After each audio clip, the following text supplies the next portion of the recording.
Right, and coming to this first standard is SQC1. SQC1 is relating to quality control. SQC1 is relating to quality control for firms that perform audits and reviews of historical financial information and other assurance and related service engagements. The standard name itself is very big. The quality controls for firms that performs audits and reviews of historical financial information and other assurance and related service engagements. Right, this is SQC1 is for firms, and SQC that is, sorry, not SQC, SA220 is for quality control for an audit of financial statement. SQCV is one for firms, and SQCV is for quality control for an audit of financial statements. And in this SQC1 we will discuss two questions. That is, first question is that is integrity of client. See, matters to be considered with regard to the integrity of client as per the requirements of SQC1. What are the matters to be considered as per the requirements of SQC1? Before going to that, we'll see the first objective of this SQC1. What are the main objective? The quality control for firms, SQC1, quality control for firms that perform audits and reviews of historical financial information and other assurance and related service engagements. A firm should establish a system of quality control designed to provide its reasonable assurance that the firm and its personnel comply with the professional standards, regulatory and legal requirements, and the reports issued by the firm are appropriate in circumstances. Right? What are the main objective? The main objective is that the firm should have a quality control that should assume that should ensure the reasonable assurance that the firm and personnel shall comply with the professional standards, and also the report issued by that particular firm is appropriate. This is the main objective of this SQC1. And coming to this consideration as to the integrity of clients, there we have 7 points here. The considerations of integrity of client, that is they will categorize into 4 types. That is, first one is related to the principal owners, KMP, and those charged with governance and related parties, and next one is related to the clients, and next one is related to the indications, and next one is reasons. Right? These are the 4 categories. And first one, coming to the first category is principal owners, KMP, those charged with governance and related parties. First we'll see the identity, means what are the identity of this particular person's identity and business reputation of this particular persons, and next we'll see the attitude of this particular person. First we'll see the identity and business reputation of the client's principal owners, key managerial related parties, and those charged with governance, and next we'll see the information concerning the attitude of the client's principal owners, key managerial person, those charged with governance towards such matters that shows such matters as aggressive interpretation of accounting standards and internal control environment. Right? First we'll see that identity and business reputation of these persons, and next we'll see the information concerning the attitude of these clients towards the aggressive approach interpretation of the accounting standards. Right? This is the first category, 2 points. The next category, the points related to the clients, the nature of the client's operation and including its business practices. That is first one, client's business operations and business practice, and the next one is right, whether the client is aggressively considering maintaining the firm's fees as low as possible. Means the client is considering that aggressively considering that to keep the auditor's fees as low as possible. That is one of the point. And that is 4 points have been completed. The next one is indications to what? Indications of inappropriate limitation in scope of work. There is any indication that there is a limitation of scope of work, and indication that the client might be involved in money laundering or other criminal acts. Right? Or Prevention of Money Laundering Act 2002, that any indication is there that the client is involved in money laundering or any other criminal activity that can help us to identify the integrity, means honesty of the client. These are the 6 points I have completed. And the next point is reasons for what? Reasons for proposed appointment of the firm and non-reappointment of the previous firm. Because if any firm is when we will see the integrity of the client at the time of accepting of a client, right? That for that reason we have to know the reasons for proposed appointment of our firm, and also the reasons for non-reappointment of the previous firm. Right? These are the 7 points. The 7 points we'll see. We'll categorize into 4 points. That is the client's principal owners, key manager person, those charged with governance. That is 2 points. And next 2 points related to clients, and next 2 points related to the indication. The next 1 point is reasons. The first point is identity and business reputation of this person, and next one is the information about the attitude of the person according to the aggressive interpretation of accounting standards and internal control environment, and next one is client's business operation, business practices, and next one is client's aggressive approach towards maintaining the fees as low as possible, and indications to what? Indications of inappropriate limitation of scope, and the next one indication is that client might be involved in money laundering, that is prevention of money laundering or any criminal procedure. And next one is reasons for appointment of our firm, and reasons for non-reappointment of other previous firm. This is about that is integrity of client. And one more thing in SQC1, the quality control performs and that performs audit and reviews of historical financial information, other assurance and related service engagements. Requires the firm to establish the policies and procedures. Means that this standards requires the firm to establish the policy and procedures for dealing or resolving difference of opinion within the engagement team. See, if any difference of opinion within the engagement team is there, that SQC one states that there may be certain policy and procedures within the firm, they should resolve the difference of opinion, right?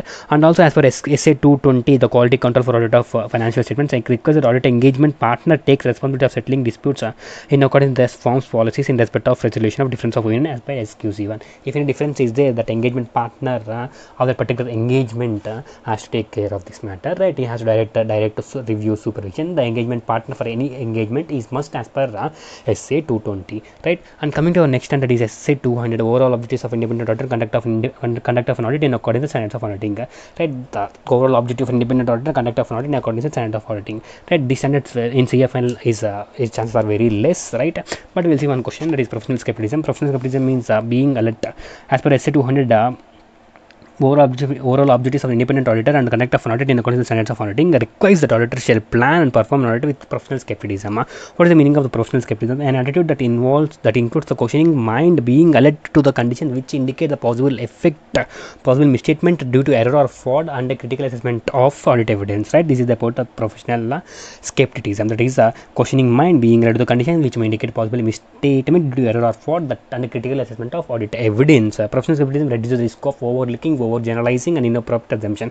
Overlooking of unusual circumstances or unusual transactions. Overgeneralizing when drawing conclusions about the auditor observations, and using inappropriate assumptions in determining nature, timing, extent of audit procedures, and evaluating the results thereof, right? It will reduce the risk of these things, that is overlooking of unusual transactions and overgeneralizing when drawing conclusions based on audit observations, and using inappropriate presentation in considering the nature, timing, extent of, that is NTE of audit procedures, and results thereof, right? And also professional skepticism includes being alert to what? Being alert to contradictory evidence. If the contradictory evidence is there, we have to professional skepticism we have to maintain there. And questions on reliability of documents, conditions indicating possible fraud, circumstances suggesting need of audit procedures in addition to those suggested by the essay. Means if in particular case in addition to the essay we have to do some other audit procedures, then also we have the professional skepticism, because that point may be towards a fraud, right? This is about SA 200 and nothing more to discuss in SA 200. Coming to the SA 210, that is agreeing the terms of audit engagement. In this particular essay, we'll agreeing the terms of audit engagement. We'll see the preconditions of proposed audit engagement. We'll see, and also what should be included in the terms of agreed audit engagement letter. What should be included in terms of audit engagement letter, we'll see.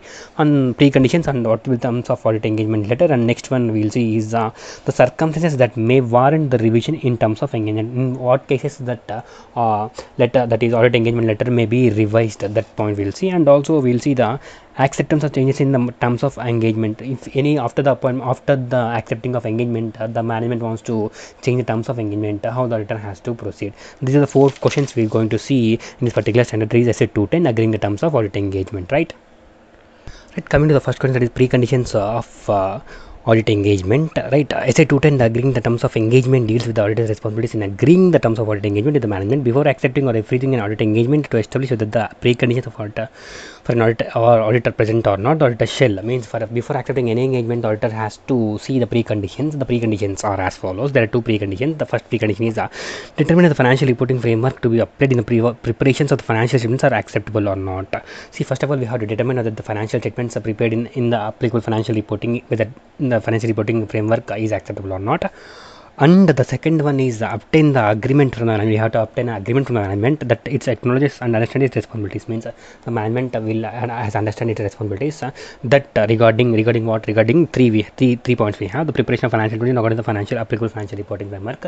That is the preparation of financial statement, that responsibility of management. And second one is exercising necessary internal controls to enable the preparation of financial statement that are free from material misstatements, whether due to fraud or error. Means, and also the management has the responsibility for exercising internal controls for preparing for preparing the financial statements which are preferred material misstatements which are due to fraud or error. That is second one. And second, the third one is provide to the auditor we have 3 points here. That is access to all relevant information such as records, documents, and other matters, and additional information that the auditor may request from the management for the purpose of doing the audit, and unrestricted access to persons within an entity for whom the auditor determines it necessary to obtain the audit evidence. Right? These are the 2 points for preconditions. What the preconditions means? First of all, financial statements prepared in according to the financial reporting framework, whether the financial report FRF is acceptable or not. And next one is agreement. We have to make an agreement. We have to get an agreement from the management that it understood its responsibilities. We have 3 points here. That preparation of financial statements is the management responsibility with the applicable financial reporting framework, and management responsibility is also exercise necessary internal controls so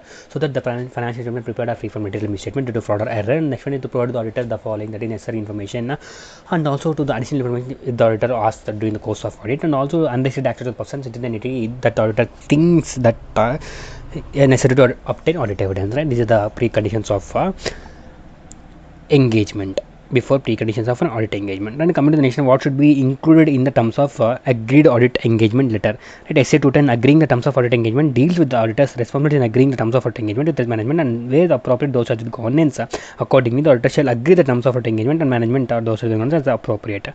Right? The agreed terms of audit engagement shall be recorded in the audit engagement letter or other suitable form in the written agreement and shall include, means what are the contents? I will see mandatory contents. That is the first one is objective and scope of the audit of the financial statement shall be. The first one is objective and scope. Next one is auditor's responsibilities of auditor. Next one is responsibilities of management, and next one is identification of applicable financial reporting framework for the preparation of financial statements. Right. The first point is objective and scope, auditor's responsibilities, management responsibilities, and identification of financial reporting, applicable financial reporting framework for the preparation of financial statements, and reference to the expected form and content of any report to be issued with the auditor, and a statement that there may be any circumstances in which the report may differ from its expected form and content. Right. The difference will be given, that is expected form and content of the audit report shall be given in that audit engagement letter, and also if any circumstances which may remain, then a statement that in some circumstances what is the expected form given here may differ because based on some circumstances, that point also shall be given. Right?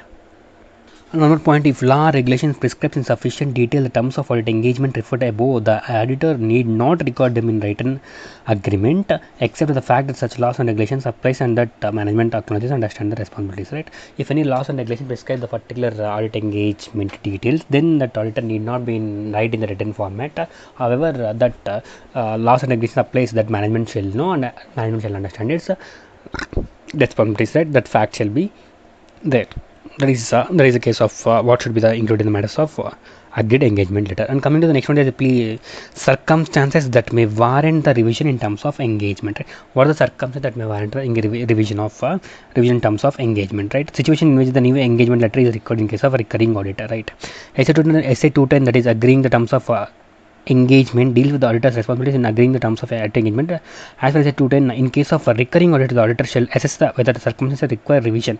First of all, the auditors will assess whether the circumstances require revision or not in terms of audit engagement, and whether there is a need to remind the entity of the existing terms of audit engagement. First one is whether there are any circumstances which makes a revision in the terms of audit engagement, and second thing whether there is any need to remind the entity for existing terms of audit engagement. In that case, the auditor has to again from America, that is engagement terms of engagement needs to be formed. Right? The auditor may decide not to send a new engagement letter or other written agreement each period. However, the following factors may make it appropriate to revise the terms of audit engagement letter or remind the entity of existing terms. Means generally the auditor need not send the different audit engagement letter for every recurring audit. For example, for the following matters, the auditor has to revise the terms and has to remind the entity of the existing terms and conditions. Right? We have here the any indication that may entity misunderstands the objective and scope of the audit. Right? This is one point, and another point is the change in other reporting requirements. Right? Right. The first point is any revised special terms of audit engagement. Any special terms of audit engagement has been changed, or any indication that the entity has misunderstood the objective and scope of audit, then that auditor responsibility has to remind the existing terms of auditing, and then he has to send the revised audit engagement letter. That is any indication that the entity misunderstand the objective and scope of audit, or any revised special terms of audit engagement, or recent change in the senior management, or recent significant change in ownership, recent change in senior management, or significant change in ownership, or significant change in nature and size of the entity, a change in legal or regulatory requirements, a change in the financial reporting framework, applicable to the preparation presentation of financial statement, any change in other reporting requirements in these following 8 categories, in following 8 points, then the auditor has to revise the terms of engagement, right? And coming to the next question, that is acceptance of changes in terms of engagement, right? SA 220 agreeing the terms of engagement deals with the auditor's responsibilities in agreeing the terms of audit engagement. As for SA 220, if prior to completing the audit engagement, the auditor is requested to change the terms of audit engagement, then that conveys a lower level of assurance. The auditor shall determine whether there is a reasonable justification for doing so, right? For example, before completing this audit engagement, the management is requesting the auditor to change the terms of audit engagement. For that level, the auditor has to see the level of assurance and the justification for doing so. The auditor shall not agree to change in terms of audit engagement where there is no reasonable justification for doing so. Because there is no justification, the auditor shall not agree for the change. If the management does not allow the auditor to continue audit, the auditor has to withdraw the audit, and the auditor has to withdraw the audit as per relevant laws and regulations. And also determine whether the auditor has to determine whether there is any obligation against him, either contractual or otherwise, to report the circumstances to other parties, such as those with governance owners or regulators, right? That we has withdrawn. See, the first case is that management has requested for change in terms of audit engagement. Auditor has to check the level of assurance and justification. If there is no level of assurance and justification, auditor need not change the terms of the engagement, and management refuses the auditors to continue the audit, then the auditor has to withdraw, and the auditor has to determine whether there is an obligation towards him to report its case to the other parties, those are the governance or any regulators, right? This is about SA 210, right? Right, and coming to the standard, this is SA 220, that is quality control for audit of financial statements, right? In this, we are going to see about 5 questions. The first question is the whose responsibility is for the assessment of independence, whether the responsibility is of engagement partner or engagement quality reviewer, or both. And second question is relating to the review, that is a review of work performed by the so many cases we will see before the partners will get a review of engagement, right? What are the areas they will mostly cover in the review procedure? That is the second question. Third question is written our 4 informations, any information which assists the auditor in accepting and continuing the relationship of client with as per SA 220, means what are the information that assists the auditor in accepting or continuing the relationship with the client. And next question is whether the audit report can be signed before the completion of after the complete before the complete sorry whether the audit report whether the audit report can be signed before the completion of engagement quality control review, right? That is one question. And next question is what are the areas that engagement quality control reviewer will evaluate, right? And coming to the first thing, that is in for SA 220, that is quality control for audit of financial statements, right? SA 220 is quality control for audit of financial statements, whereas SQC1 is quality control for firms that performs audits, reviews of historical financial information, assurance, other assurance and related service engagement, right? SQC1 is quality control for firms and that performs audits and reviews of historical financial information and others assurance and related service engagement. And SA 220 is quality control for audit of financial statement. Coming to the first question, here there is one question. In listed companies, in the listed company, the assessment of independence has been taken over by engagement partner, and he is of the opinion that it is his responsibility, and engagement quality control reviewer doesn't have any scope regarding that assessment of independence, right? And the question is asked like that, whether the engagement partner is right in his views or not, right? Coming to the SA 220, the quality control for an audit of financial statement, the engagement partner shall form the conclusion on compliance with the independence requirements that apply to the audit of engagement team. In doing so, the engagement partner shall, right? It is the responsibility of engagement partner. What the engagement partner will do for compliance of this independence? Three things he has to do. First thing, he has to update the relevant information from the form and where applicable network forms to identify any evaluate circumstances and relationship that create threats to the independence. Means first he has to obtain information from the firm and any other firms, and he has to analyze whether a threat to independence is there or not. And second thing is evaluate the information on identified breaches, like some breaches are there, first then he has to evaluate the information on identified breaches, if any, of the firm's independence, policies, procedures to determine whether they create a threat to the independence for audit engagement. First thing, he has to obtain the information. Second thing, he has to evaluate the information on the identified breaches and according to the firm's policies and procedures, whether that creates a threat to independence or not. And the third thing, he has to take appropriate action to eliminate that such threat, right, or reduce them to acceptable level by applying safeguards, or if considered appropriate, to withdraw from the audit engagement where withdrawal is permitted by law or regulation. The engagement partner shall promptly report the firm any inability to resolve the matter of the appropriate action. See, in this case, first thing, he has to obtain the information. Second thing, he has to evaluate the information of identified breaches, and third thing is he has to try to eliminate appropriate action to eliminate the threat. If not possible, he has to withdraw according to the laws and regulations, and he has to inform the appropriate action to the firm. Right? This is the responsibilities of engagement partner in case of complaints of independence. And also, for audits of financial instruments of listed entities, the quality control review is mandatory. The quality control review on performing the engagement quality control review shall also consider, among other things, the engagement team's evaluation of firm's independence in relation to the audit engagement. Right? In the engagement quality control reviewer, among checking other things, he has to check that independence point also, firm's independence in relation to the audit engagement.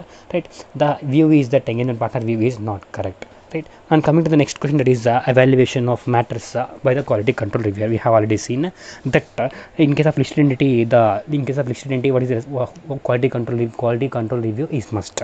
What are the areas that the quality control review will evaluate? The first thing quality control review will evaluate is discussion of significant matters with the engagement team. He has to discuss the significant matters with the engagement team and review the financial statements and proposed audit report, and review of selected audit documentation, evaluation of conclusions reached, and considering whether proposed audit report is appropriate. What are the things he has to do? First, he has to discuss the significant matters, and he has to review financial statements. He has to review the financial statements and proposed audit report, and review of the selected audit documentation. He has to review, and evaluation of conclusion reached. What are the conclusion reached for evaluation? He has to do, and considering whether the proposed audit report is appropriate, and also he has to check in the independence point also. Right?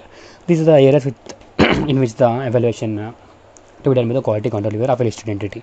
And coming to the second question, that is this is a case study, and the case study is states as follows. So some person is doing the audit work at the engagement partner, and suddenly the engagement partner has an audit routine work and he has died, and another partner of that firm has signed the audit report on behalf of the died partner without reviewing the work, whether he can sign. So basically, yes, he can sign. So but he has to continues to be responsible, that is C to B or but before signing that, he has to review, he has to make some skill and due care and review the work performed by him, and he will be continues to be responsible. Right? And we will see the review process as far as SA 220 quality control for audit of financial statements. The engagement partner shall take the responsibility of reviews before being performed in accordance with the firm's review policies and procedures. Review procedures consist of the following things.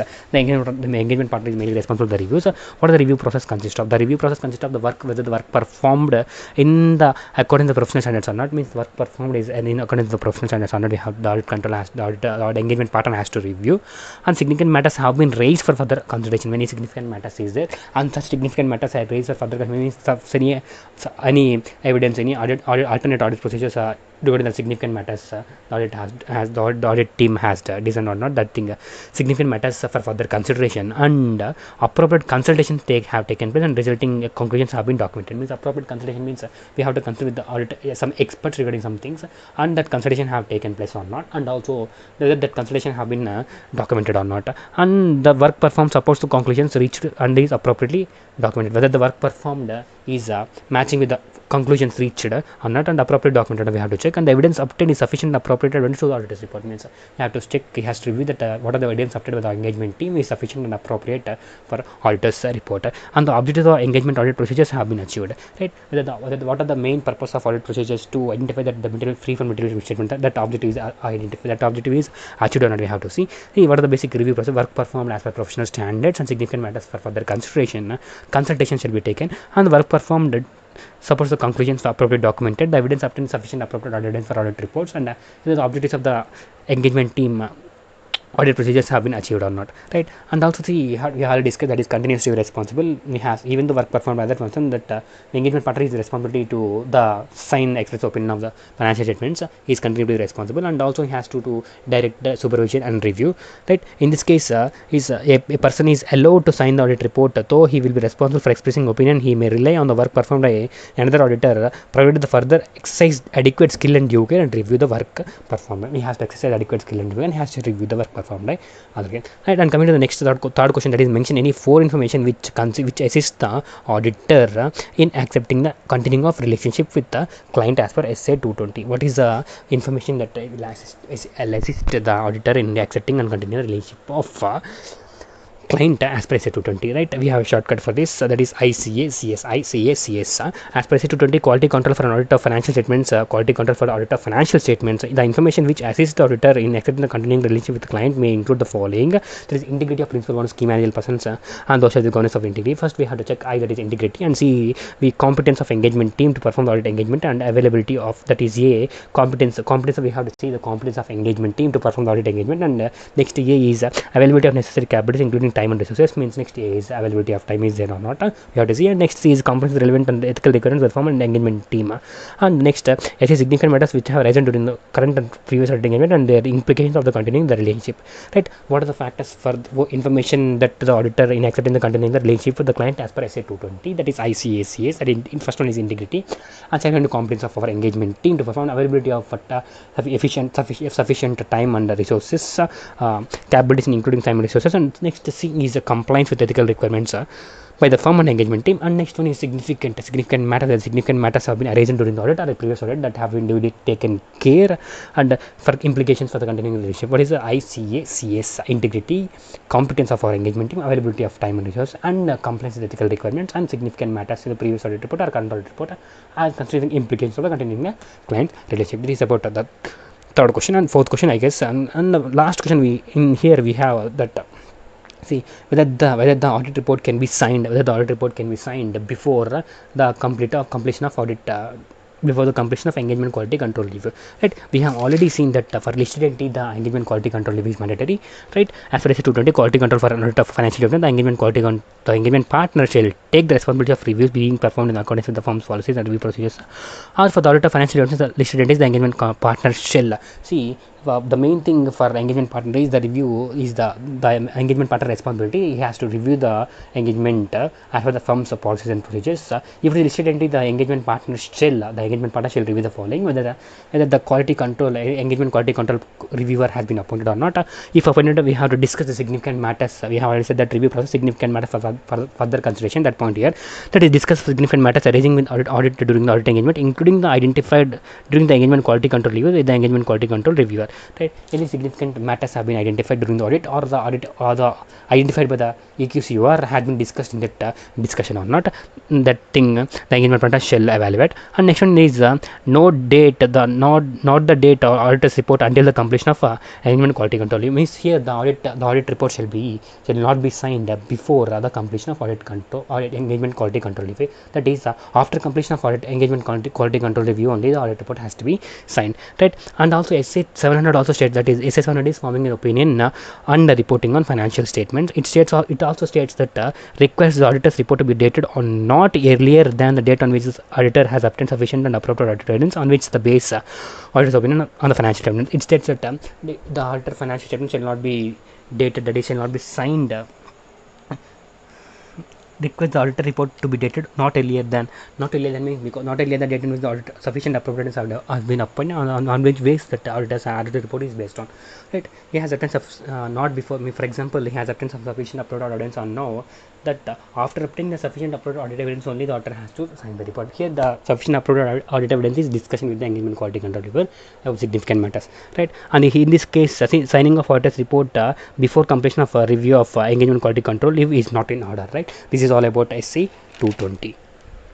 Right, and our next standard is SA 230, that is audit documentation. In this standard we will see the what is audit documentation and what is the purpose of audit documentation and what is audit completion memorandum. And we'll see what are the factors affecting the form and content extent of audit documentation, and we'll see whether the auditor's responsibility to provide access to the audit working papers to the regulators and other third parties, whether the auditors have any responsibility that he should give his working papers to the regulators and other third parties. And also we'll see whether that principal auditor can demand from the branch auditor the working papers of the branch auditor or not. These are the questions we'll see in this particular essay essay 230, that is audit documentation. Right, coming to the first one, that is audit documentation. What is audit documentation? Audit documentation is audit procedures, record of audit documentation. Audit documentation is a record of what? Record of three things, that is record of audit procedures performed, relevant audit evidence obtained, and conclusions reached. Means what are the three? What are the procedures performed? What is the evidence obtained? And what are the conclusions reached? Right, and what are the purpose of this audit document? The main purpose of this audit documentation is we can assist in planning and performing audit, and you can direct supervision and review of the work can be done with the audit documentation, and to fix the accountability of the work done, and also record for future when it may be act as a record for future reference in case of any case legal files, and quality control review and inspection in SQC1. It is audit documentation helps in quality control review. There is engagement quality control we have already seen in our previous standard, and connect of external inspections. Right, what are the purpose? It can assist in planning and performance, and it direct supervision review of the work done, and to fix the accountability and record for future reference, and also for quality control review and inspection, and conduct of an external inspection. Right, this is the purpose of this SA 230. Right, what are the purpose? Once again we'll see that assist in the planning and performance of audit, and director review supervision and fix accountability. And next one is that record for future reference. The audit documentation will be helpful, and it quality control review and inspections, and conduct of external inspection, that is our peer review and some other things. Audit documentation will help in that case. That is the main purpose of this audit documentation. And coming to this audit completion memorandum. What is audit completion memorandum? Right, audit completion memorandum is a summary. Audit completion memorandum is a summary, like a summary of all significant matters identified during the audit. What are the summaries? What are the significant matters identified during the audit? We'll record in audit completion memorandum, and how these are addressed, how these significant matters are addressed, and giving the cross reference to the audit documentation. We'll give the cross reference to the significant matters to the audit documentation. What are the audit documentation we have done regarding the particular documentation, and also in this audit completion demand we'll place departure from the standards. Right, significant risk. What are the significant matters? If case, for example, audit completion memorandum will be like a checklist. Will be like a tabular form. Significant risk inventory share capital, that is annexure 1. We will give the reference to the annexure 1. Refer page number 22, or address how we are going to address that significant risk. We have to do physical verification and check for the dummy shares in case of share capital. Right, audit completion memorandum is a summary of all significant matters identified in the audit and how these are addressed.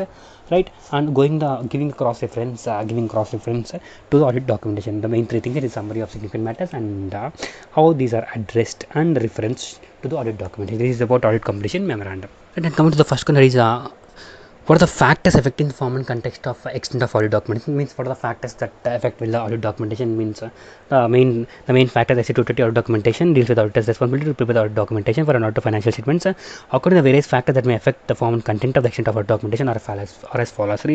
See, what are the main extent? First one is the size and complexity of the entity. Means the fatter the client, the fatter the audit documentation will be. That is the size and complexity of the entity. And next one thing, we have seen the definition of audit documentation. Right, the three audit evidence, audit procedures performed, audit evidence obtained, and conclusions. That's the same 3 points here presented again. That is the nature of audit procedures to be performed. What are the natures of audit procedures to be performed, and also see the significance of the audit evidence obtained, nature of audit procedures to be performed, and significance of audit evidence, and the need to document a conclusion or the basis of conclusion not readily determinable from the documentation of the work performed or the audit evidence obtained. Right, these are the three things: the nature of audit procedures performed, and the significance of audit evidence obtained. The need to document a conclusion are not readily determinable from the documentation of work performed or audit evidence obtained. These are 3 points, and first one is the size and complexity of the entity, and these 3 points plus in addition to that the identified ROMM, that is risk of material misstatement, the identified ROMM, that is risk of material misstatements,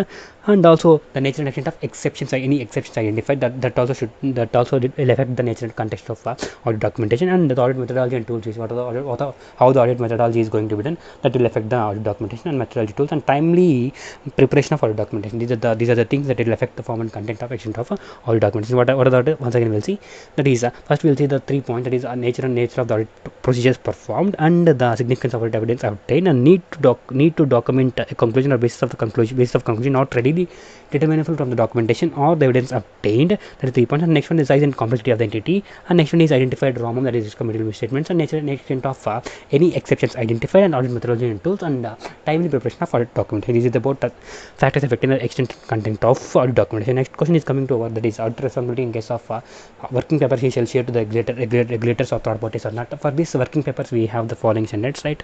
For this question we will write reference to so different standards and different sections also, right? What are the first one we will give reference to the class 1 part 1 of second schedule, that is 112 class 1 part 1 of second schedule, and SA 200 also will give the reference, and SQC1 will give the reference, and SA 230. And finally conclusion, if the question is asked about working papers, we will reference to 112 and SA 200, SQC1 and SA 230. In SA 11, that is class 1 part 1 and second schedule, that to the Chartered Accountants Act 1949, that is CA in practice will be deemed guilty of professional misconduct if it discloses information acquired in the course of the professional engagement to any person other than his client without the consent of his client or otherwise than as required by the law for the time being in force. Right, here also it is saying that any information obtained on professional engagement shall not be disclosed to other persons without his obtain of client or otherwise than required legal, that is law. If it is required by law, he can provide. And the SA 200 is also saying that overall objective of independent audit and conduct of an audit in accordance with auditing standards on auditing. Also reiterates it, also repeating the same thing. The auditor should perform respect the confidentiality of the information obtained during the audit, and he shall disclose only if there is a legal and professional responsibility due to disclose, and also he should disclose only after informing the same to the client. That is SA 200 is saying the confidentiality, and SQC1 also saying the same. That SQC1 is related to quality control for firms that perform audits and reviews of historical financial information, other assurance and related service engagements, provides that unless otherwise specified the law regulations, audit documentation is property of auditor. SQC1 is saying the audit documentation is the property of auditor. The SA 230 is also saying the audit documentation is the property of auditor. However, if it is required by any legal or regulatory requirement, he can disclose to regulators, right? And SA 230 is saying audit documentation serves the purpose number of additional purposes. We have seen the additional purposes right already. That purpose in the external inspection also is there. And the main conclusion is that auditors' working papers can be given to the legal or regulatory authorities if it is required by law. Audit working papers in any case can never be given to the third parties. This is the conclusion formed. And the next one question is whether the principal auditor can ask for the working papers of whether the principal auditor can ask for the working papers of whom the branch auditor. The same conclusion here, but we will give reference to the here other auditor has come, that is branch auditor has come. So we will give reference to the SA 600, right? In SA 600, that is using the work of another auditor guides the principal auditor regarding the procedures to be performed when he is using the work of another auditor. As per SA 600, when the principal auditor plans to use the work of branch auditor, he should consider the professional competence of the other auditor in context of specific assignment. If the other auditor is not a member, right? See what in SA 600 is that is using the work of another auditor. The principal auditor has to check the professional competence of other person in case of specific assignment. If he is not a member of if he is not a member of ICA, if he is a member of ICA, he will have to obtain sufficient appropriate evidence that another auditor work is reliable or not, right? That he should perform procedures to obtain sufficient and appropriate evidence that the work of other auditor is adequate for the principal auditor's purposes to the context of specific assignment. And we will give the reference since here the working papers has come, we will give the reference to the SQC1 and as well as SA 230. Both are saying the auditors working papers are the auditor's property, right? In the present case, by reading this SA 600 and SQC1 230, we can say that principal auditor is not right in asking sharing of working papers, right? This is about SA 230. Right, and coming to this SA 240, that is auditor's responsibility in relation to fraud in audit of financial statements. So this is a very important standard, SA 240. The auditor's responsibilities relating to the fraud in an audit of financial statements. In this standard, we will going to learn about the possible sources of fraudulent financial reporting. What are the possible sources of fraudulent financial reporting, and what are the risk factors relating to misstatements in misappropriation of assets? What are the risk factors, that is fraud risk factors in respect of the misappropriation of assets, and what are the possible sources of fraudulent financial reporting frameworks, and how the auditor will deal with the management frauds, and how the auditor if he is unable to complete the engagement, how he will do because of frauds. If he is unable to complete the engagement, what auditor has to do, and we'll deal with the dealing of the fraud, how the auditor has to deal with if there is some fraud in the company, how the auditor has to deal with that particular fraud, we'll see. And also we'll see the suspected fraud, how the auditor will deal about the suspected frauds, right? And one more thing here, important one, is our appropriateness of making inquiries of management regarding assessment of fraud. assessment of fraud, whether it is appropriate for auditor to make inquiries with the management assessment of fraud or not. These are the questions we are going to discuss in this particular chapter. And one more important thing is, whenever the fraud is there, we have to quote two more important Companies Act and Companies Caro, that is 143 section 12 Companies Act 2013 and para 3 of Caro 2016, right? And first we'll see these three, what these two things, that is 143 section 12 says and what para 3 of Caro 2016 says, right? Right, and coming to this first one, that is 143 subsection 12, it said that if any fraud is any fraud is done by the against the company by the officer or employee against the company, and the auditor has reason to believe that is being or has been committed. Auditor has reason to believe that any fraud against the company by the officer or employee of the company against the company is being or has been committed, then the auditor has to do things. We'll categorize into two things. The fraud involves 1 crore or above. The fraud involves less than 1 crore. If it is 1 crore or above, we have to do the following, that is auditor reporting of fraud within 2 days of his knowledge to the board or audit committee, and seeking reply from there from within 45 days. That the time period is, if it is 1 crore or more, 2 plus 45 plus 15, within 2 days we have to inform the board or audit committee, and within 45 days we have to ask them to reply. If they reply, then within 15 days from the reply, report of the auditor and reply or observation of the board of committee and comments of the auditor and the reply of the observations to the central government within 15 days. We have to send that 15 days we have to send with the letterhead of our auditor, and with sealed cover email confirmation you have to send, and signed by the auditor containing the seal and a membership number, and we have to send in the RPAD, that is registered port acknowledgement due, and email confirmation for registered port also, that is 84 we have to send, right? To the Secretary Ministry of Corporate Affairs we have to, that is Central Government Secretary Ministry of Corporate Affairs we have to send.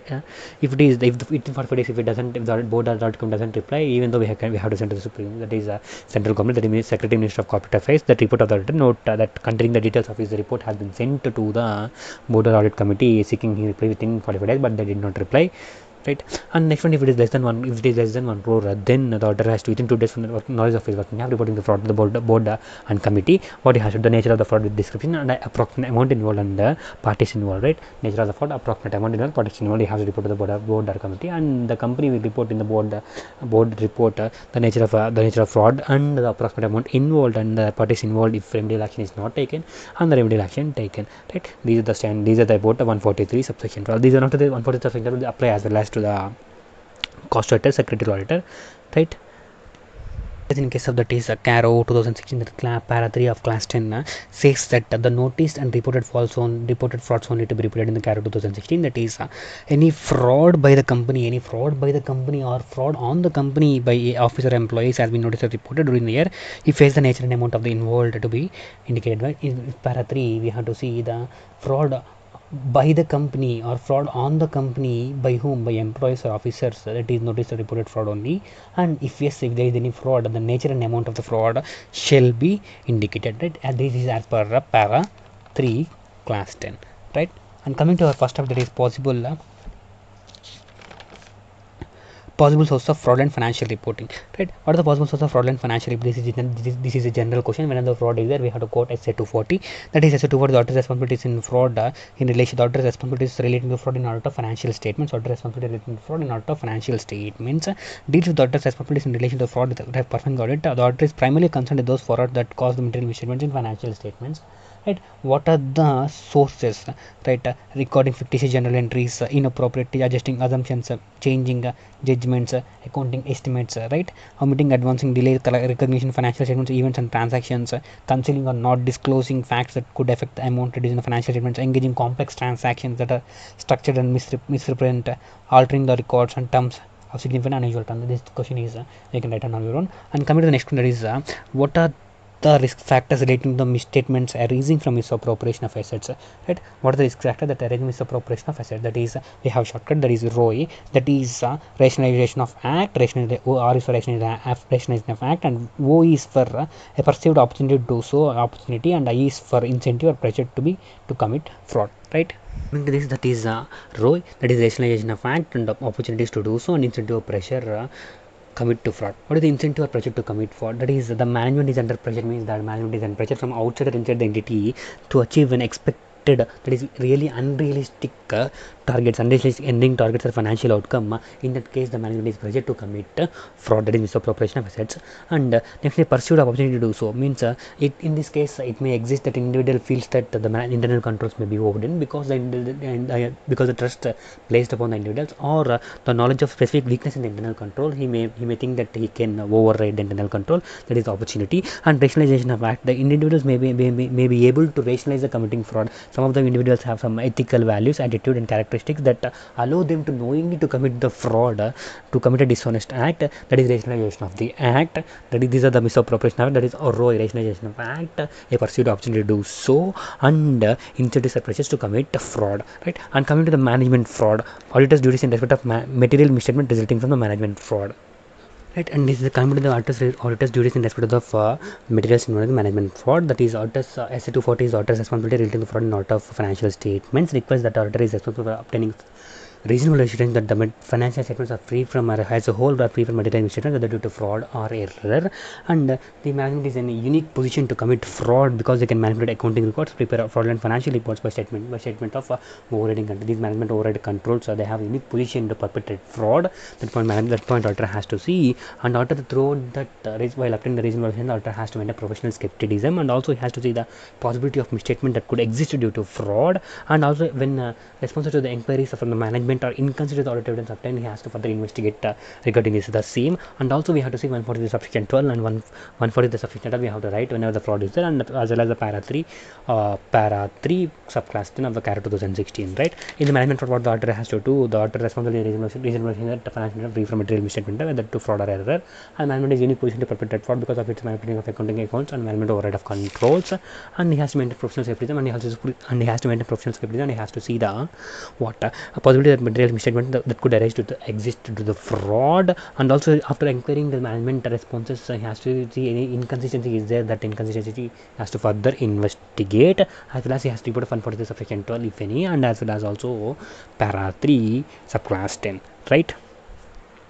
In case the auditor is unable to complete the engagement due to the fraud, the SA 250 states, SA 250 that auditor responsibility relating to fraud in audit of financial statement states that the auditor responsibility in relation to fraud while performing the audit. Accordingly, if the auditor concludes that it is not possible to continue performing the audit as a result of misstatements of resulting from fraud or suspected fraud, then auditor has to do the following thing: consider whether there is any professional legal responsibility applicable to the circumstances, including whether there is a requirement for auditor to report the person or persons who made such appointment of audit appointment, in some cases to the regulatory authorities, right? In this case, the auditor has to check that whether there is any professional legal responsibility to the auditor, the requirement also to report the persons who appointed him. For example, there are special audits will be there, some audits will be appointed by C&A, some audits will be appointed by RBI and SEBI, right? In that cases, whether there is any legal responsibility to inform to this regulatory authorities, that auditor has to consider, and the auditor has to consider the possibility of withdrawing from the alignment if followed with the required laws. If the auditor withdraws, he has to see the following things: discuss with the appropriate level of management those also with governance and auditor's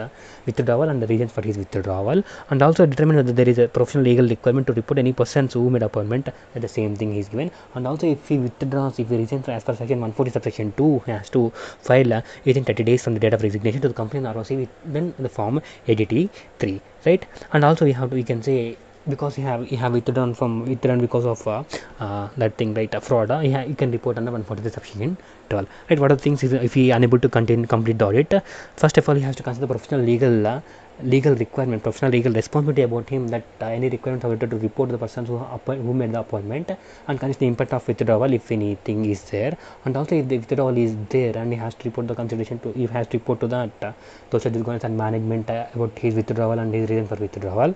If any is there, he has to discuss and determine that there is any responsibility on him, right? That thing has to consider. And 140 subsection 2 83 within 30 days from the date of resignation to the company in ROC will be filed, and 143 subsection 12 as well as, right? Right, and coming to this, the next one is how auditor has to deal with the frauds, right? In this case, the auditor first has to consider the impact of fraud on financial statement and his disclosure in the report. First, auditor has to impact of fraud on the financial statement, and he has to communicate to those charged with governance or management, and he has to consider the reliability of audit evidence and representations obtained previously, because high level of management has been involved in the fraud. First, what he has to consider the impact of fraud and financial statement, and he has to communicate those charges with governance. And second, he has to what he has to do, he has to consider the reliability. He has to consider the reliability of what? Reliability of audit evidence or represented as management, because of what? Because a higher level of management which raises genuine doubt about the representation of management, right? Anywhere fraud is there, 143 subsection 12 and para 3 class 10 will come, right? What is the case of in case of suspected fraud? In case of suspected fraud, also the possibility of that material misstatement due to fraud could exist at that point, in professional skepticism that point. And if it is case of cash balances, say as a guidance note on audit and cash bank balances, also mentioned that if any entity is maintaining unduly a large balance of cash, he should carry out the surprise verification of cash more frequently to ascertain whether it agrees. If the cash is in hand not in agreement with the book balance, he should seek explanation, and if the explanation not satisfactory, he should state that in the audit report. Means, for example, guidance note said that if any huge balance is maintained by the company, then he has to go for surprise verification frequently. If the cash balance matches, it is okay. If it doesn't match, he has to ask for explanation. If he asks for explanation, that explanation is not satisfactory, then he has to put an audit report. Right? That is related to the suspected fraud in case of cash. And relating to suspected fraud, we already discussed that because of the suspected fraud, the auditor is unable to continue. What he has to do, has to consider professional or legal responsibilities applicable in the circumstances, including the requirement that he has to report the person who has appointed, and also considering withdrawing from the engagement. If he withdraws, he has to discuss with outside governance, and any responsibility report to the other person. That point he has to see, and as well as that is 143 subsection 12 we will have to write, and para 3 part 10 also, right? This is the case of suspected fraud. And coming to the next point, that is important point here is our see, if anything, if SA 240 further provides that if an S is the result of misstatement resulting from fraud or suspected fraud, the auditor encounters an exceptional circumstances that bring into the question the auditor's ability to continue performing audit, the auditor shall determine the professional legal responsibility. Here, any exceptional circumstances are come to known the auditor because of suspected fraud, or then he has the ability to continue his under question mark. Then he has to professional legal responsibility to discuss this matter with that person who have appointed them, and consider whether it is appropriate to withdraw if the permitted by legally permitted, and one for the section 2 para 3 constant, right? And one more thing is, if is it appropriate for the auditor to make inquiries of the management regarding management's own disbursement fraud, right? Then we will see this here, the management assessment of risk of material misstatement due to fraud, the management process of identifying and responding to the risks of see, first we will see what is the management assessment of risk, then we will see what are how the management process is identifying and assessing the responses to the risk, including any specific risk of fraud, and how the management is communicating those with governance, and how the management communications, if any, to the employees regarding the views of business practices or ethical behavior. These are 4 points. The first point is management assessment of risk of material misstatement due to fraud, management process of identified and responding to the risk of the fraud in the entity, including the specific risk of fraud, and management communication to those with governance, and management communication to employees, right? In some management they may take this serious because of huge nature. In some the nature, extent, of frequency of management assessment of such risks and controls may vary from entity to entity. Sometimes in some entities, management may make detailed assessment on an annual basis as part of the continuous monitoring. In other entities, management assessment may be less structured or less frequent, right? This is appropriate because if management does not do this risk assessment of fraud, so it is evident that the internal controls lapse is there, right? Nature, extent, of frequency of management assessment of relevant to the auditor's understanding of entity control environment. It is relevant because the auditors have to understand its entity control environment as well as SA 315. For example, the fact that the management has not made any assessment on the risk of fraud may in some circumstances be indicative of the lack of importance the management has on internal control, right? This is all about SA 250, right? Right, and coming to the standard, that is SA 250, that is consideration of laws and regulations in an audit of financial statements, right? SA 250, consideration of laws and regulations in an audit of financial statements. SA 260 is talking about right, consideration communication with those charged with governance. SA 250 is about consideration of laws and regulations in order to financial statements, and SA 260 is about communication with those charged with governance, and SA 265 is about communication deficiency in internal controls to those charged with governance, right? And SA 299 is about joint audit of financial statements, right? And coming to SC 250, that is the consideration of laws and regulations in an audit of financial statements, we are going to discuss the 4 questions. The first question is about the roles and responsibilities of a statutory auditor in relation to the compliance with the laws and regulations by the entity. What are the roles and responsibilities of a statutory auditor in relation to compliance of laws and regulations as per SC 250?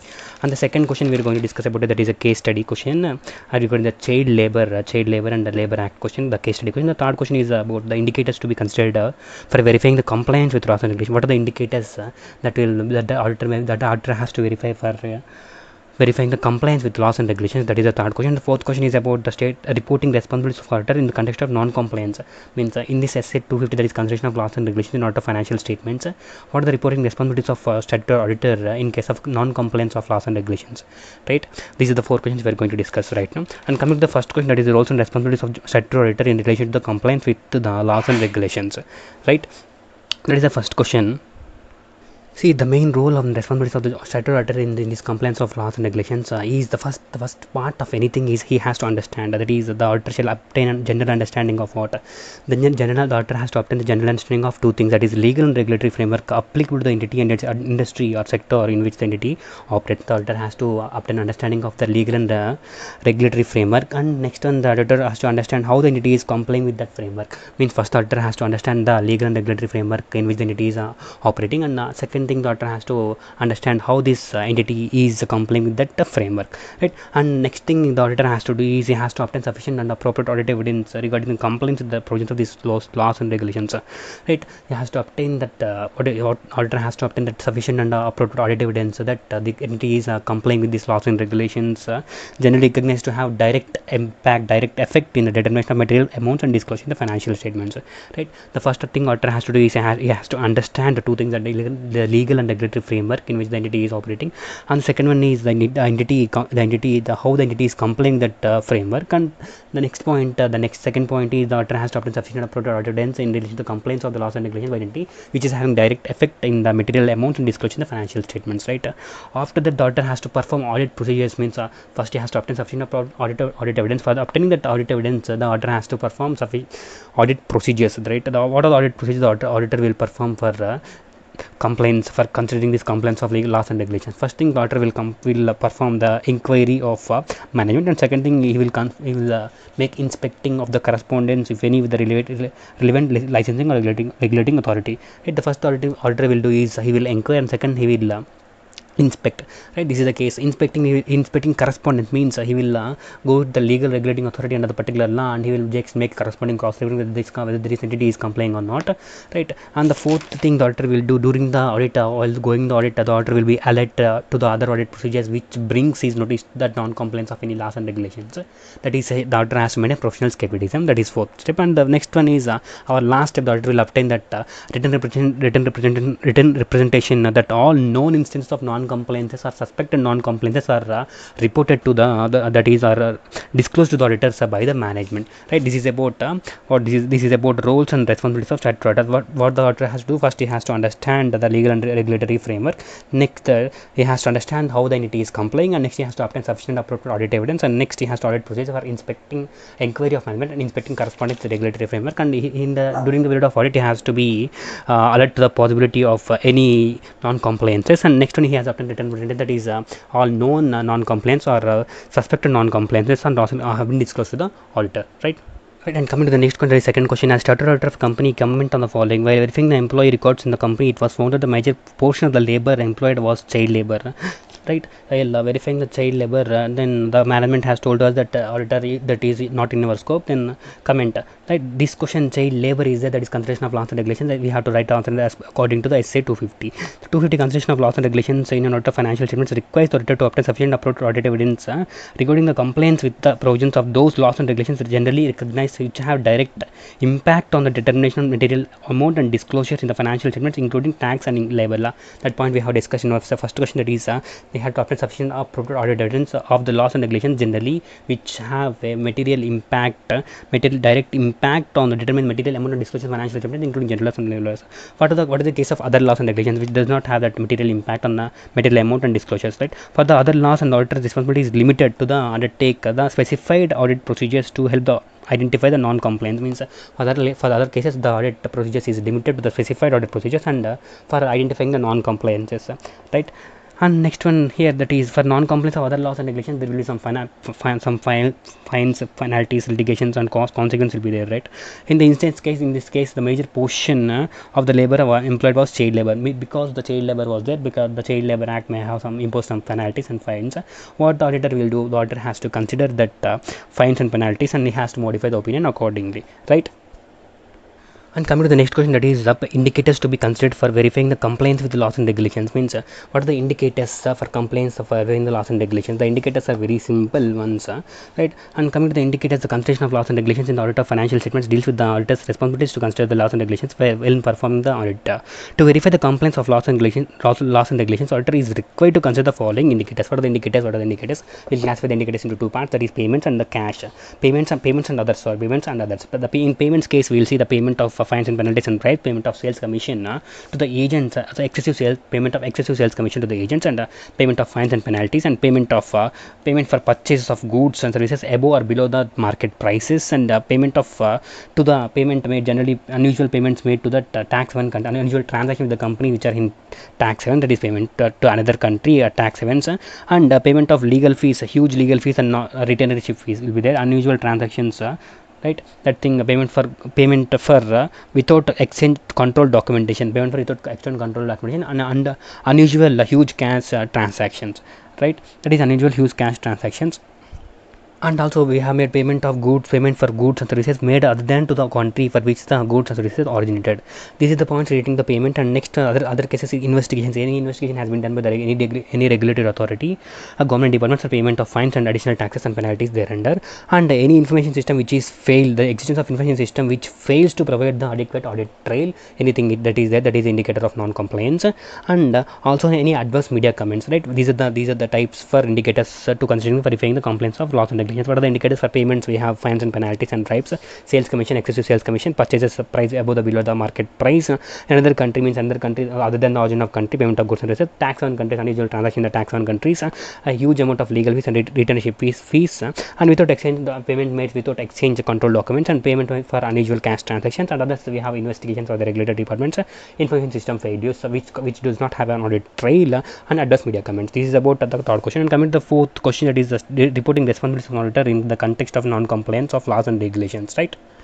There are three reporting responsibilities of auditor in case of non-compliance of laws and regulations. The first one is reporting the management and those charged in governance, and the second one is reporting the audit report, and third one is reporting to the regulatory and enforcement authorities. In the first case, that is reporting to the management and those charged with governance, the auditor has to communicate with those charged with governance the non-compliance, right?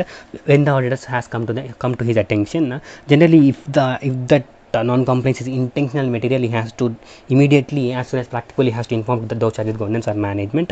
Even though if the management and those charged with governance are involved in the non-compliance, then he has to inform, he has to communicate that to the higher level of next higher level authority, that is our audit committee or supervisory board. When there is no higher such level of authority, then the auditor can take legal advice, right? That is the reporting responsibility to the management of those in governance. The first thing he has to do, whenever the auditor has got the attention of non-compliance, he has to report to the management, right? If that non-compliance is intentional material, he has to report to the management as soon as practicable. Even though that management and those in governance are involved in non-compliance, then he has to report to the next higher level authority, that is audit committee or supervisory board. If the audit committee or supervisory board, that next higher level authority is absent, then he has to take a legal advice, right? Then coming to the next reporting responsibilities of auditor in case of non-compliance of laws and regulations as per SA 250 is reporting in the auditor's report. How the auditor has to report in the auditor's report? In this case, we have to see the SA 705, that is our modifications to the independent auditor's report. That is, if the auditor concludes that the non-compliance have a material effect and that the effect has not been sufficient based on the financial statement, then the auditor has to report that qualified or adverse opinion. And if that non-compliance, the auditor has to unable to obtain sufficient audit evidence, then he has to report a qualified or disclaimer opinion. That is, if the auditor concludes that the non-compliance has a material effect on the financial statement that has not been adequately reflected in the financial statement, the auditor has to express a qualified or adverse opinion on financial statements. So if the auditor is precluded by the management, or those charged with governance from obtaining sufficient approved audit evidence, the auditor shall express a qualified opinion, disclaimer of opinion, right? And coming to the next, that is our third point, that is reporting to regulatory and enforcement authorities. Reporting to regulatory and enforcement authorities. If the auditor has identified suspects of non-compliance with laws and regulations, the auditor shall determine whether that auditor has a responsibility to report the identified or suspected non-compliance to parties outside India. Means that if the auditor has identified any non-compliance or suspected non-compliance, the auditor has to shall determine whether he has any responsibility that to report such non-compliances to any persons, regulatory persons outside the entity or not. These are the reporting responsibilities of auditor in case of non-compliance under the SA 250, that is consideration of laws and regulations, right? And coming to the next standard, there is SA 260, the communication with those charged with governance, right? In this particular standard, we are going to discuss about the 4 questions. The first question is about the significant findings with those with governance, and next question, significant difficulties encountered during the audit with reference to the SA 260. That is, first question is significant findings, and second question is significant difficulties, and the next question is that factors governing modes of communication of auditor with those charged with governance. Means what are the factors that will affect the communication, but mode of communication to those charged, that is TCWG.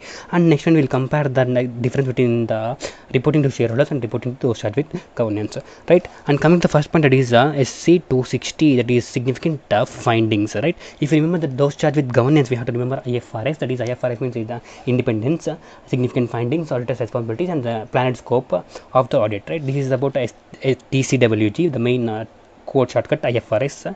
And coming to this, the communication may be oral, written, detailed, summary, structured, unstructured, and whatever the manner may be. And coming to the first question, we are going to discuss about the significant findings.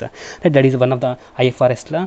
F, right? And coming to the SA 260, significant findings, communicating with those charged governance deals with auditor's responsibilities to communicate with those charged governance in order of financial statements. As for SA 260, the auditor should communicate all the significant findings with the those charged with governance stated as below, right? What are the significant findings the auditor has to communicate with those charged with governance? The first point is the significant qualitative aspects of entities' accounting practices, that is accounting policies, accounting estimates, or financial statement disclosure. That is first point is written to significant qualitative aspects of accounting policies, accounting estimates, and financial statement disclosure. The next one is significant difficulties, if any, encountered during the audit.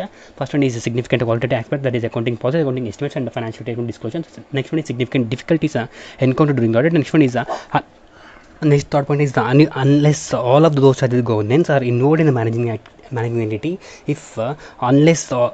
unless all of those charged with governance are involved in the management entity, the significant matters arising from the auditor that were disclosed, the significant matters it has to report, and written representation that auditor is requesting, it has to communicate to those charged with governance. That is the third one. The fourth point is the circumstances that affect the form and content of the auditor's report, if any. That is the fourth point. And fifth one is any other significant matters the auditor's professional judgment are significant to the oversight of the financial reporting process that shall be reported to the those charged with governance. What are the significant findings that can be reported to those charged with governance are as follows: significant qualitative aspect, that is accounting principles, accounting policies, accounting estimates, and financial statement disclosures. And significant difficulties encountered during the audit, and unless all of this TCWG are involved in the managing entity, significant matters it has to disclose, and also that written representation that the auditor is requesting. And the fourth point is the communications. What are the circumstances that affect the form and context of audit report, if any. And next one is any other significant matters that is an auditor's professional judgment are significant to the oversight of the financial reporting process has to be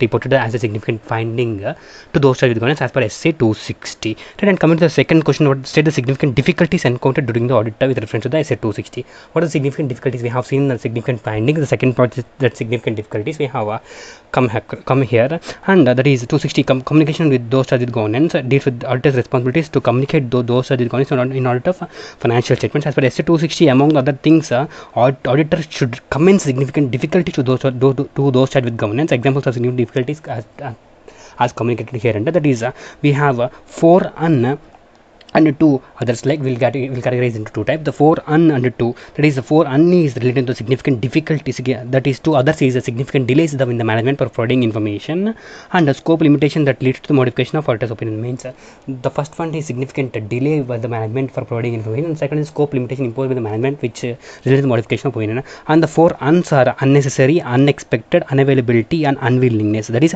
unnecessary brief time to complete the audit, unexpected effort required to obtain sufficient upload audit evidence, and unavailability of expected information, unwillingness of management to assess the going concern. These are the significant difficulties. Once again, the significant difficulties are significant delay by management to provide information, and scope limitation imposed by management for resulting in the modification of auditor's opinion, and unnecessary brief time to complete the audit, and excessive unexpected effort required to obtain sufficient approved audit evidence, that is SAAE, and unavailability of expected information and unwillingness of the management to assess the going concern. Right, this is about second question, and the next we go into the third question, that is the factors governing the mode of communication of an auditor with those charged with governance. What are the factors that covers the mode of communication of auditors report? Right, the factors here that whether here we will see the key audit matters, whether the discussion, the matter which is going to be reported those are is a key audit matter or not.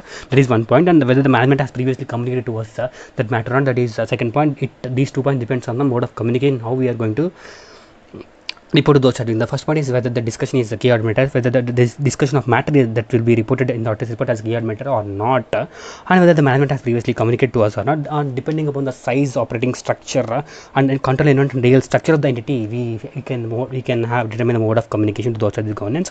And in case of an auditor of special purpose financial statements, the special purpose finance, whether the auditor has also audited the general purpose financial statements, also that even that point will affect. And the legal requirements in some jurisdictions, written communication with those charged is required for prescribed by local law. So we have already seen that is communication to those charged governance may be oral or written or detailed summary or structured and unstructured, but some legal requirement will be there. Depending upon that, the mode of communication will change, and expectations of those charged with governance, that is those charged with governance will have some expectations regarding periodical meetings and communication with the auditor, and the amount of ongoing contact dialogue between the auditors and those charged with governance, and whether they are having significant changes in the membership of a governing body. These are the factors that will affect the mode of communication, or the factors the key audit matters management has previously communicated the discussion, the size and operating structure and control environment. In case of special purpose audit, the financial statement, auditor financial statement, the auditor is also auditing the general purpose financial statements. Legal requirement means that some local laws asks for written communication to those charged with governance, and expectations of those charged with governance, that is they will have some expectations over the periodical meetings with the auditors, and also ongoing contact and delivery, ongoing contact and dialogue with the auditors as the TCWG, whether there have been any significant changes in the membership of a governing body. Right, and coming to the next one, that is our reporting to the shareholders and reporting to those charged with governance. Reporting to shareholders, we will report as per SA 701, 700, 701, 705, 706 and section 140 the Companies Act, and reporting those charged with governance, we will report as per SC 260, that is of current standard. And reporting to the shareholders generally focus on the true and fair view, whereas reporting to those charged with governance will focus on IFR, that is independence, significant findings, and auditor's responsibilities and the planned scope of audit. Right, and whereas the reporting to the shareholders is an external report and issued in a public domain, whereas in case of reporting to those charged with governance, it is an internal report and not issued in the public domain. Right, this is about SA 260. And coming to our next standard, that is 265, communication deficiency and internal control to the those charged with governance. Right, in this question we will discuss two questions, that is what do you mean by deficiency and internal control system, and explain the various indicators of significant deficiencies. Right, in this 260 and 265 we have significant findings, significant difficulties, significant deficiencies. These three are different but are confusing. These three are different questions and they have different answers: significant findings, significant difficulties and significant deficiencies. And coming to the what is the deficiency in internal control system? The deficiency in internal control system, as SA 265, that the communication deficiencies in internal control system to those charged with governance and management has defined as follows: that a control is means a control is there and it is designed and implemented and operated in such a way that unable to prevent or detect correct the misstatement in the financial statements on a timely basis, or a control necessary to prevent, detect or control the misstatements in the financial statements on a timely basis is missing. Means that the control is there and the control is unable to detect, and the control is not there to detect, then it is said to be a deficiency. And what are the indicators of significant deficiencies? Right, the indicators of significant deficiencies. Right, coming to this, that is indicators of significant deficiencies. The significant deficiencies will categorize into three parts. That is our management override of controls. And the next one is related to the risk assessment process. Management override of controls, we have that is evidence of ineffective aspects of control environment and management inability to towards the financial statement preparation. That is in management override of controls, we have the existence of ineffective aspects of control environment or management inability to over the financial statement preparation. Right, in that risk assessment process, that we have no risk assessment process or ineffective risk assessment process is there, or ineffective responses to the identified risk. That is next one. And the next third one is our misstatement detected by the auditors during the audit which could have been detected by the controls internal control system of the entity. And next one is correction of pre-period items, right? For the case evidence of ineffective of control environment and entity's risk of process absent or present, ineffective response to the identified risks, identified significant risk, and correction of pre-period misstatements arising due to fraud or error, and management inability to oversee the financial statement preparations and misstatement detected by the auditor's procedures were not prevented or detected corrected by the entity's internal control. These are the significant deficiencies in the internal control systems, right? And coming to our next question is about the content of written communication, that is letter of weakness. What is the content of letter of communication? We have shortcut for this, UPDSL, right?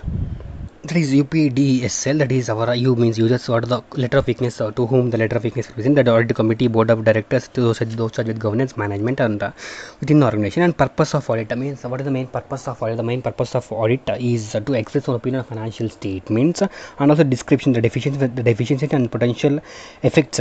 What are the deficiencies identified and what are the potential effects and what are the suggestions may be provided, and sufficient information. Understand the context of communication means sufficient information to be provided to that in letter of weakness, and also limited means limited to those deficiencies in the controls identified during the audit, right? The contents of, once again we'll see the contents of written communication of significant deficiencies in internal control, a description of the deficiencies and explanation of the potential effects, and sufficient information to enable those with governance and management to understand the context of the communication. In particular, the auditor shall explain that the purpose, the main purpose of audit was to the auditor to express an opinion on financial statement. The audit included consideration of financial internal control relevant to the preparation of financial statement in order to design the audit procedures that are appropriate in the circumstances, but not for the purpose of expressing opinion on the effectiveness of internal control system. In that report, what he has to do, it means we have considered internal controls relevance for preparing our audit procedures, but our main intention is not for making an opinion on effectiveness of internal control system. The matters being reported are limited to those deficiencies that the auditor has identified during the audit. The auditor has concluded of the sufficient importance to merit being reported to those audit governance. Means what the deficiencies reported by the auditor is not final. These are the matters just the auditor came across during the audit only, right? This is about SA 265. And coming to that is the last standard 203, that is 299, that is joint audit of a financial statement, or joint audit of financial statements revised, SA 299, right? Right, in this SA 299, that is joint audit of financial statements, we will see the three categories of points. The first categories of points is where the joint auditors are jointly and severally liable, and second one is reporting responsibilities in case of difference of opinion, and the third point we will see is a review of work by the other auditor, means review of work by the other auditor. These are 3 points we are going to discuss in this particular standard. That is, the first point is related to the when the joint auditors are joint and severally liable. The first one is the audit work which is not divided, means the work which is not divided among the joint auditors and is carried out by all the joint auditors, means the work is not divided. In that case, they are jointly and severally liable. And the decision taken by all the joint auditors and the common editor or yes regarding the nature, timing, extent of audit procedures, in this particular case also they are jointly and severally liable. First one is not divided, and work is not divided, and nature, timing, extent of audit procedure, audit procedures, and the matters which are brought to all the joint auditors by any of the joint auditor and on which there is an agreement among these joint auditors, means whether any matter is brought to all the joint auditors by any one of the joint auditor, then on the particular matter their liability is joint and several. And one more thing here, the examination of financial statements, examining that financial statements comply the relevant requirement of relevant statutes, and also ensuring that audit report complies with the requirements of relevant statutes, that is applicable standards, auditing standards, and pronouncements, right? This is the 2 points. And next one more point is presentation and disclosure of financial statements are required by the applicable financial reporting framework. In this particular 6 points, the joint auditors are liability is the joint and several. What are the 6 points? Once again we'll see. Work is not divided, and in case of nature, timing, extent of audit procedures performed by each of the joint auditors, that NTE, work is not divided, NTE, and the matters which are brought to the all joint auditors by any one of the joint auditors and which there is agreement among them, the joint auditors. And there is a 3 points, and then another 3 points is examining the financial statements, complying with examining the financial statements, that complying whether towards the relevant statutes or not, and also ensuring that audit report is complying with that relevant accounting standards, auditing standards, and pronouncement made by the ICA or not. And in case of presentation disclosure of financial statements, is according to of an applicable financial reporting framework or not. In these 6 categories, the joint auditors liability is joint and several. Right? And coming to the reporting responsibilities in case of difference of opinion. For example, there are 3 to 4 joint auditors will be there, 3 joint auditors will be there, and 2 joint auditors are agreeing one thing and another joint auditor is not agreeing anything. In this case, what shall be then that the audit opinion shall not be based on majority, right? They can form separate audit reports, right? Joint auditors are required to issue common audit report. However, in case of any disagreement amongst the joint auditors with regard to the opinion or any matters to be covered as audit report, they shall express their opinion in separate audit report. For generally, the common audit report shall be done. If there is any difference of opinion or any other matter which is to be reported in the audit report, then a separate audit report shall be given. And the joint auditor is not bound by the views of majority of the joint auditors regarding the opinion or matter to be covered in the audit report, and shall express the opinion formed by the said auditor in the separate audit report in the case of disagreement.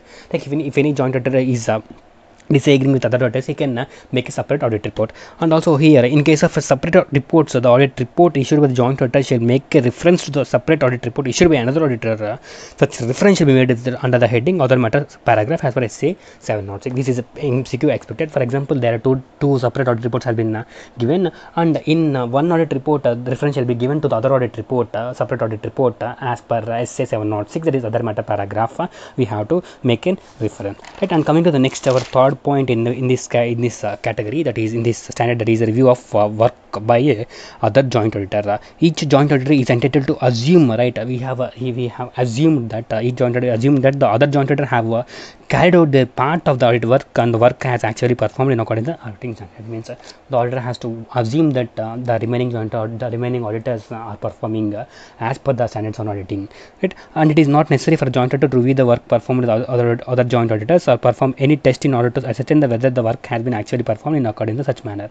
Like it is not necessary for the other auditor also to check the work of another auditor, whether such other auditor has performed his work in accordance with the SAS or not. It is not necessary.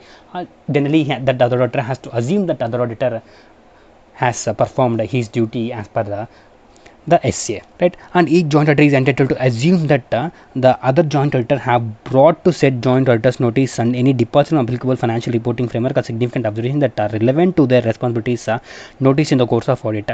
Before, see, during the audit, if any auditors came to know about any important matter, that important matter shall be communicated to all the joint auditors. That is, if the matter is having departure from the applicable financial reporting framework or significant observation that are relevant for responsibilities, then he has to report that matter to all the joint auditors. That is one more point. And next one is, before finalizing the audit report, the joint auditors shall discuss and communicate with each other with respect to their conclusions, respective conclusions that would form content of the audit report. Means before finalizing any audit report, the joint auditor has to discuss about their respective findings, and they can form an audit report, right? This is all about SA 299, right?